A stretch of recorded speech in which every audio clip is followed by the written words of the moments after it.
China's most advanced aircraft carrier was meant to signal arrival, the moment Beijing could confidently say it had stepped into the top tier of naval powers.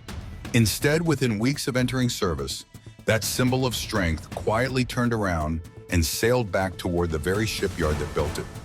No celebration, no triumphant footage of roaring jet launches, just a slow, deliberate disappearance. For a vessel introduced as a generational leap, the silence that followed was deafening. This wasn't supposed to happen. The carrier Fujian was unveiled as a breakthrough, China's first flat top equipped with the electromagnetic catapults, a system only a handful of navies have ever mastered. State media framed it as proof that the People's Liberation Army Navy had closed the gap with the United States. Commentators spoke confidently about blue water dominance and technological parity. The message was clear: China had arrived. But reality doesn't bend to messaging. And when reality intrudes, no amount of ceremony can cover it. The timing made the reversal even more striking. The Fujian had barely been commissioned before it altered course. In professional navies, the weeks after commissioning are when the real work begins. Aircraft launch cycles intensify. Deck crews train relentlessly. Engineers push propulsion and power systems to their limits. A carrier earns its credibility in those grueling early months. Instead, the Fujian left Sanya with an empty flight deck, passed through the Taiwan Strait without visible aviation activity, and headed north. No aircraft operations, no training footage, no sustained drills. This was not a surge in readiness. It looked like a retreat. That absence matters. A carrier without aircraft is just steel and electronics. Its combat value comes from launching, recovering, and sustaining air power at sea. When those operations are missing, the platform's core purpose is missing with them. Observers noted the lack of deck crews rehearsing launch procedures, the absence of pilots qualifying for carrier landings, and no signs of high-tempo flight cycles. For a ship presented as fully operational, the optics were deeply inconsistent. Even the commissioning ceremony had raised subtle questions. Coverage was restrained, technical specifics were limited. Footage of sustained aircraft launches, the defining feature of a carrier, was scarce. At one point, a catapult demonstration involved a sled rather than a live aircraft. In established naval practice, ceremonial launches are symbolic but real. Avoiding a manned aircraft suggested caution, perhaps unresolved technical risk. At the time, these details were easy to dismiss. In hindsight, they looked like warning signs. The focus quickly turned to the carrier's most ambitious feature: its electromagnetic launch system. Unlike steam catapults, electromagnetic systems demand immense electrical stability and energy management. Nuclear-powered carriers can generate and buffer that power more easily. The Fujian, however, is conventionally powered. That means every launch places enormous strain on turbines, generators, and onboard storage systems.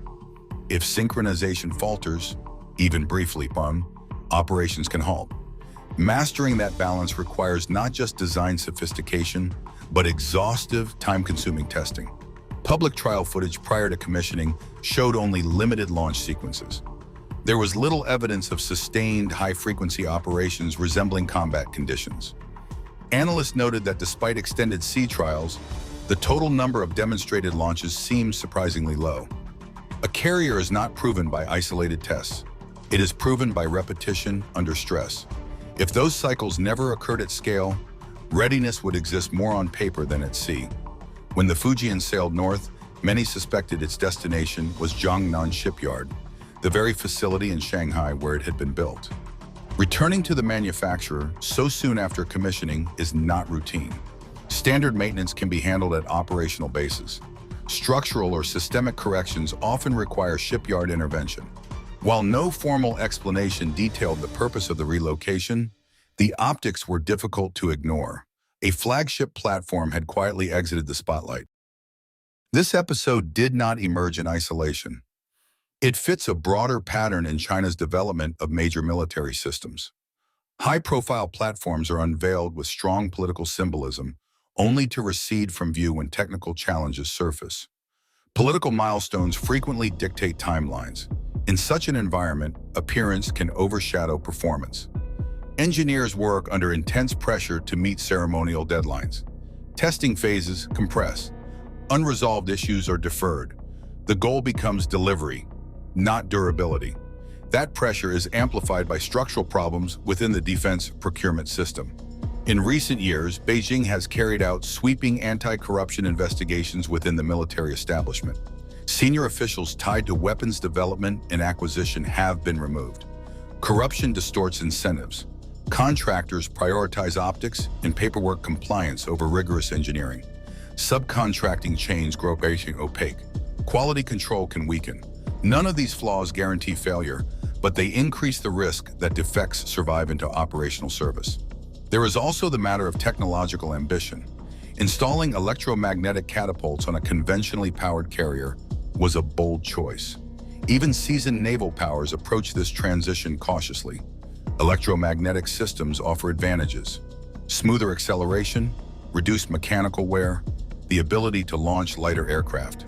But they demand extraordinary integration between software, hardware, and energy infrastructure. Any misalignment can cascade across the ship's systems. If early internal concerns favored a more incremental approach, those voices may have been overshadowed by the desire to demonstrate rapid advancement. Ambition is not inherently flawed. In fact, it drives progress. But ambition untethered from engineering reality becomes fragile. A carrier is one of the most complex machines ever constructed, a floating city powered by turbines, governed by software, and sustained by thousands of coordinated personnel. It exposes weaknesses mercilessly. Energy instability, propulsion stress, deck handling inefficiencies, none remain hidden for long under operational tempo. The consequences extend beyond one vessel's temporary withdrawal. Carrier aviation is not built overnight. Pilots require years to master arrested landings. Deck crews train repeatedly to synchronize launch and recovery cycles. Engineers refine procedures through trial and error. Delays in flight operations delay human capital development. A carrier sidelined is more than a mechanical issue. It is a pause in institutional learning. Strategically, perception matters. Aircraft carriers are instruments of influence as much as force. They project credibility through visible readiness, through sortie rates, endurance at sea, and seamless coordination. When a newly commissioned carrier disappears from operational view, observers inevitably question the maturity of the capability it represents. Confidence erodes not because of propaganda, but because of inconsistency between claim and conduct. Domestically, the episode reinforces a recurring dynamic. Large-scale projects are announced with certainty and pride. When complications arise, information narrows. Transparency yields to ambiguity. Silence becomes the default response. Yet in complex systems, silence invites speculation. The absence of explanation can undermine trust more effectively than an honest admission of growing pains. It is worth noting that setbacks in military development are not unique to any one nation. Every advanced navy has encountered technical obstacles in pioneering new systems. The difference lies in how those challenges are managed and communicated. Problems acknowledged can be solved. Problems concealed often compound. The long-term strength of a force depends not on flawless execution, but on institutional willingness to confront weakness directly. The Fujian may ultimately achieve the capabilities envisioned for it. Technical corrections can be implemented. Power systems can be stabilized. Launch cycles can expand. But the early episode leaves a lasting impression. It suggests that political theater may have outrun engineering maturity. It underscores the risks inherent in compressing development timelines to satisfy symbolic milestones. More broadly, the situation reflects tension within rapidly modernizing systems. As nations accelerate military expansion, the temptation to showcase progress grows. Ceremonies become strategic messaging tools, yet complex platforms resist shortcuts. Steel can be welded quickly. Trust in capability cannot. It is earned through sustained performance under scrutiny.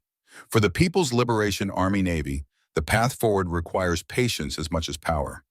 Carriers demand relentless iteration. They reward discipline, transparency, and incremental mastery.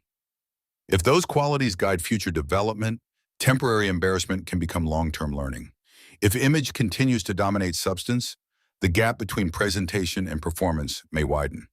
In the end, the story of the Fujian is less about a single voyage north and more about the dangers of conflating symbolism with strength. Naval power is not defined by launch ceremonies or state headlines. It is defined by operational endurance, by crews who can sustain tempo without system failure, by platforms that perform consistently when unobserved. When a flagship quietly retreats weeks after commissioning, it reminds the world that credibility cannot be staged. As China continues expanding its maritime ambitions, the lesson is stark. Power built on narrative can captivate audiences for a moment. Power built on readiness withstands scrutiny for decades.